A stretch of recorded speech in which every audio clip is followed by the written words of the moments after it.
Hello students, कैसे हैं आप सभी लोग। आई होप कि आप लोग अच्छे होंगे। तो देखिए आज हम क्या देखने वाले हैं, तो यहाँ पर हम लोग क्लास 6 ज्योग्राफी का जो चैप्टर नंबर 5 है ना, यानी कि टेम्परेचर, इसके क्वेश्चन आंसर्स हम लोग यहाँ पे देखने वाले हैं। ठीक है, और आप लोग को बताना चाहती हूँ कि इसके एक्सप्लेनेशन का वीडियो जो है ना, वो मैंने ऑलरेडी अपलोड कर दिया है बच्चों अपने चैनल पे, तो आप लोग जा करके उसको देख सकते हो। ठीक है, लेसन पढ़ना बहुत ज़रूरी होता है। अगर आप क्वेश्चन सॉल्व करना चाहते हैं खुद से तो फिर आपको लेसन पढ़ना ही चाहिए। तो मैं ना एक काम करूंगी, वो वीडियोस के लिंक मैं आपको डिस्क्रिप्शन बॉक्स में दे दूंगी, आप वहां से जाकर के उनको देख सकते हो। ठीक है, जो हमारा ये चैप्टर नंबर 5 था ना, उसको हमने टोटल 3 वीडियोस में कंप्लीट किए हैं। ठीक है, फर्स्ट, सेकेंड एंड थर्ड, तो आप तीनों ही पार्ट्स को देख सकते हो। ओके, तो ये तो मैंने आप लोग को बता दिया। आ जाइए, अभी हम लोग टेम्परेचर में जो क्वेश्चंस दिए गए हैं उन सभी के आंसर हम यहाँ पे देखने वाले हैं। तो चलो एक एक करके हम देखते हैं स्टूडेंट्स। तो जिन्होंने भी चैप्टर पढ़ा है वो मुझे फटाफट से आंसर देंगे, क्योंकि सबको पता है ये जो स्टार्टिंग के क्वेश्चन है ना, इनके आंसर तो आप लोग को आते ही होंगे। देखो, वेयर एम आई, मैं कहाँ हूँ, मैं कहाँ हूँ। अभी पहले देखो तब बताना मैं कहाँ हूँ। देखो क्या लिखा है, the isotherm 0 degree Celsius runs in my surrounding, यानी जो आइसोथर्म है 0 डिग्री सेल्सियस का, वो मेरे सराउंडिंग में रन करता है। तो बताओ मैं कहाँ पर हूँ। तो 0 डिग्री सेल्सियस का टेम्परेचर कहाँ पर हो सकता है, सोचो सोचो। तो जी हाँ, बिल्कुल सही कहा आप लोगों ने, ये पोलार रीजन में हो सकता है। तो कहाँ पर हूँ मैं, I must be in polar reason, यानी कि मैं तो पोलार रीजन में हूँ। समझे, तो ये है बच्चों इसका आंसर। चलो अब हम यहाँ पे नेक्स्ट बात करते हैं। तो क्या लिखा है कि the mean annual temperature is 25 degree Celsius around me, यानी कि मेरे आसपास का जो टेम्परेचर है ना, मीन एनुअल टेम्परेचर। ठीक है, एनुअल टेम्परेचर का एवरेज यहाँ पे बताया गया है कितना रहता है, 25 डिग्री सेल्सियस। तो 25 डिग्री सेल्सियस एवरेज कहाँ पर होता होगा, तो जी हाँ, ट्रॉपिकल रीजन। जैसे हमने देखा था ना, अर्थ को 3 रीजन में बांटा गया था, ये ट्रॉपिकल रीजन है, राइट। फिर उसके बाद ये आपका टेम्परेट रीजन है, और ये आपका क्या है बच्चों, फ्रिजिड, यानी कि पोलर रीजन है ना। तो इन रीजन्स में इसको डिवाइड किया गया था। तो 25 डिग्री एवरेज टेम्परेचर कहाँ पर हो सकता है, तो वही पोलर इक्विट ये ट्रॉपिकल रीजन में ही हो सकता है। ठीक है, तो I must be in tropical region, ये इसका आंसर होगा। फिर उसके बाद यहाँ पे थर्ड क्वेश्चन क्या है कि the mean annual temperature around में इज 10 डिग्री सेल्सियस। तो 10 डिग्री सेल्सियस कहाँ पर हो सकता है, तो टेम्परेट रीजन में हो सकता है। तो देखो यहाँ पे क्या लिखा हुआ है, टेम्परेचर लिखा है ना, टेम्परेट होगा। इसको कट करो, रुको मैं एक बात बताती हूँ, इसको यहाँ पे ना मैं चेंज कर रही हूँ, आप देख लीजिएगा। ठीक है, उधर वो गलती से लिखा गया है, रुको 1 मिनट, ये जो है ना इसको मिटाओ, पहले मिट जा तू।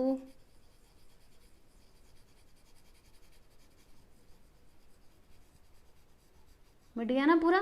हाँ, यहाँ पर क्या आएगा आपको बताती हूँ, काला कहाँ गया, देखो ये आएगा टेम्परेट रीजन। ये क्यों नहीं लिख रहे, ठीक है। देखो I must be in temperate region, बराबर, बात समझ में आई। चलो आगे चलते हैं। तो यहाँ पे हमने फर्स्ट क्वेश्चन का यानी ए का आंसर देख लिया है। अब हम बात करेंगे बी की। तो इसमें क्या लिखा हुआ है कि हु एम आई, मैं कौन हूँ। तो देखो यहाँ पे क्या लिखा हुआ है स्टूडेंट कि I connect places of equal temperature, यानी जहाँ पर इक्वल टेम्परेचर होता है मैं उन प्लेसेस को कनेक्ट करता हूँ। तो बताओ ये क्या है, आइसोथर्म है। आइसोथर्म के बारे में मैंने आपको जब भी लेसन पढ़ा रही थी तो वहाँ पे बताया था आइसोथर्म क्या होता है। तो जो हमारा अर्थ है उसके ऊपर जहाँ जहाँ पर भी इक्वल टेम्परेचर रहता है उन एरियाज को वो क्या करता है, वो लाइन जो है वो कवर करते हुए जाता है ना। तो ये आइसोथर्म क्या करता है, जो इक्वल टेम्परेचर वाले रीजन रहते हैं उनको कनेक्ट करता है, समझे। तो वही है आइसोथर्म, इसका आंसर हो जाएगा। ओके, फिर उसके बाद अगला सवाल यहाँ पर क्या है कि I am useful for measuring the correct temperature, यानी करेक्ट टेम्परेचर मेजर करने में मैं यूजफुल हूँ। बोलो बोलो क्या है, किसकी मदद से हम लोग टेम्परेचर को मेजर करते हैं, तो जी हाँ, थर्मोमीटर। ओके, याद हो रहा है कि नहीं, देखो याद करते हुए चलो मेरे साथ साथ। अगला क्वेश्चन है यहाँ पे कि I get heated due to the land और वाटर नियर मी, यानी कि मैं किसके कारण गर्म हो जाता हूँ, तो जो मेरे आसपास का लैंड और वाटर है ना उसके कारण मैं गर्म हो जाता हूँ। ठीक है, तो कौन है ऐसा जो गर्म हो जाता है भाई, लैंड और वाटर की वजह से, तो वो है एयर, राइट। तो यहाँ पे हम बोल सकते हैं एयर, है ना। देखो जब लैंड गर्म होगा तो उसके ऊपर का जो हवा है वो भी गर्म हो जाता है। वैसे ही अगर वाटर है, वाटर बॉडीज गर्म होंगी तो उसके ऊपर का जो हवा है वो भी तो गर्म हो जाएगा, राइट। तो ये इसका आंसर है। 14 देखिएगा क्या दिया है इसमें, land and water gets heated due to me, मतलब बताओ मैं कौन हूँ जिसकी वजह से लैंड एंड वाटर जो है वो गर्म हो जाते हैं। बोलो बोलो कौन हूँ मैं, अरे सन है ना। किसकी वजह से पानी गर्म होता है, किसकी वजह से जमीन गर्म होती है, सन की वजह से होती है। सो यहाँ पे राइट आंसर क्या हो जाएगा बच्चों, सन हो जाएगा। ओके क्लियर, बात समझ में आई। चलो जी आगे बढ़ चलते हैं। आगे अगला सवाल आ जाओ, ये सी, ए और बी हमने देख लिया है। यहाँ पे नेक्स्ट क्वेश्चन क्या है, आंसर द फॉलोइंग क्वेश्चन, जिसमें पहला है कि explain with a diagram the effect of the spherical shape of the earth on the temperature at different latitudes. यानी कि आपको डायग्राम के सहित एक्सप्लेन करना है। जैसे मैंने आप लोग को बताया था कि अर्थ के स्फेरिकल शेप के कारण यहाँ का जो टेम्परेचर, मतलब देखो उसका शेप कैसा है, स्फेरिकल है, इसके वजह से क्या होता है, टेम्परेचर डिफरेंट होता है अर्थ के ऊपर, राइट। तो उसे हमें डायग्राम की मदद से पूरा अच्छे से एक्सप्लेन करना है। तो ये देखो, ये डायग्राम आप लोगों को बनाना है, आपकी जो टेक्स्ट बुक में दिया गया था वही डायग्राम आप देख सकते हो। ये टॉरिड जोन है, ये टेम्परेट जोन, ये फ्रिजिड जोन, राइट। ये आप बना लीजिएगा और इसका एक्सप्लेनेशन आप देख लो बच्चों। ये नॉर्थ पोल होता है, आजा बता देती हूँ। देखो ये देखो, ये नॉर्थ पोल होता है, ये साउथ कहाँ गया, ये साउथ पोल होता है, साउथ पोल वहाँ कैसे आएगा, ये आपका इक्वेटर होता है ना। ये वाला जो जोन है ये आपका टॉरिड जोन होता है, ये आपका टेम्परेट जोन होता है, ये आपका फ्रिजिड जोन होता है, ठीक है। तो ये सारी चीज़ें आप जानते ही हैं, है ना। और ये क्या होता है, ये हमारा ट्रॉपिक ऑफ कैप्रिकॉर्न है, ये हमारा ट्रॉपिक ऑफ कैंसर है, ये आर्कटिक सर्कल है, ये अंटार्कटिक सर्कल है। इस प्रकार से सारी चीज़ें यहाँ पे दी गई हैं, है ना। तो चलो अब इसका एक्सप्लेनेशन जो है वो हम एक बार देख लेते हैं, आ जाओ। यहाँ पे क्या बोला है कि sunrays falling on the earth are straight and parallel to each other. यानी कि जो सनरेज है वो अर्थ के ऊपर कैसे आती हैं, तो वो स्ट्रेट आती है। सनरेज ऐसा घूमते हुए नहीं आती, टेढ़ा मेढ़ा नहीं आती, वो एकदम सीधा आती है। टॉर्च की लाइट जैसे जलाए तो कैसे सीधा जाता है, वैसे सनरेज भी सीधा जाती है अर्थ के ऊपर, और वो एक दूसरे के पैरेलल होती है, यानी काटती नहीं है, वो सीधा सीधा चलती है, ठीक है। तो however we have seen that due to the spherical shape of the earth and the resultant curvature of the surface they occupy a larger or lesser area। यानी समझो ये हमारा अर्थ है और ये हमारा क्या है बच्चों, सन। तो सन की तरफ से जो रेज आती है ना वो कैसा स्ट्रेट आती है, पैरेलल होती है। यहाँ पर रेज आएंगी, फिर यहाँ पर रेज आएंगी, है ना, फिर ये वाले एरिया में भी यहाँ से रेज आएंगी, राइट। तो देखो स्फेरिकल शेप के कारण क्या होता है, देखो यहाँ पर तो परपेंडिकुलर लाइंस आ रही है एकदम सीधी, बट यहाँ पे आने के बाद देखो कैसे ये स्लांट हो गई, यहाँ पे और भी स्लांट हो गई, है ना। तो why this happen, because of spherical shape of earth, right. तो इसकी वजह से होगा क्या, जो हीट का डिस्ट्रीब्यूशन है ना स्टूडेंट, वो अलग अलग हो जाएगा, अनइक्वल डिस्ट्रीब्यूशन होगा। यहाँ पे ज़्यादा हीट होगी, यहाँ पे थोड़ा कम हो जाएगा, और यहाँ पे पूरा ही कम हो जाएगा। ये जो पोलर रीजन्स है ना, यहाँ पे कोई रहता नहीं है क्योंकि बड़ी ठंडी होती है, ठीक है। ये एकदम ठंडा वाला एरिया है, तो वही है। क्यों ऐसा, क्योंकि यहाँ पे सन तो एक ही है, फिर भी यहाँ पे ऐसा क्योंकि ठंडी पड़ गई, इधर गर्मी पड़ गई, क्योंकि यहाँ पे अनइक्वल डिस्ट्रीब्यूशन हो रहा है ना, यहाँ पे कम हीट आता है इसकी वजह से, राइट। सो इसकी वजह से क्या होता है, unequal distribution of heat received from the sun resulting. तो इसका रिजल्ट क्या होता है, जब ये अनइक्वल डिस्ट्रीब्यूशन होगा तो इसी के कारण देखो होता क्या है बच्चों, temperature from the equator to the north and south pole, यानी कि इक्वेटर से नॉर्थ एंड साउथ पोल की तरफ जो टेम्परेचर है वो घटते जाता है, मतलब उसमें डिफरेंसेस देखने के लिए हमें मिलते हैं। Based on the distribution of temperature the earth can be divided into torrid, temperate and frigid, या फिर tropical, temperate and polar regions, right. तो जो हमने पढ़ा था वही है, try to understand this from this figure तो मैंने आपको ऑलरेडी एक्सप्लेन कर दिया है, राइट। ये अर्थ को ऐसे क्यों डिवाइड किया गया, तो इसी आधार पे यहाँ पे जो इनका अनइक्वल डिस्ट्रीब्यूशन हो रहा है हीट का, इसके वजह से यहाँ पे ज़्यादा हीट आती है, इसलिए इसको बोला गया टॉरिड जोन। यहाँ पे थोड़ा कम हीट आता है, इसके लिए टेम्परेट जोन है, और ये फ्रिजिड जोन है यहाँ, क्योंकि यहाँ पर तो बहुत नाम मात्र का हीट आता है, मतलब यहाँ पे ठंडा एरिया है ये, ठीक है। बात समझ में आया आप लोगों के, तो बस ये था आपका आंसर। अब हम बात करेंगे नेक्स्ट क्वेश्चन के, यानी कि क्वेश्चन नंबर 2। इसमें क्या लिखा हुआ है कि what is the relation between the latitudinal extent and temperature of region. यानी कि हमें यहाँ पर बताना है टेम्परेचर ऑफ रीजन और जो लैटिट्यूडनल एक्सटेंट होता है, लैटिट्यूड आप जानते हो लेटी हुई लाइन जो अर्थ के ऊपर होती है वो, ठीक है। तो इनके बीच में रिलेशन क्या है उसको हम यहाँ पे समझेंगे।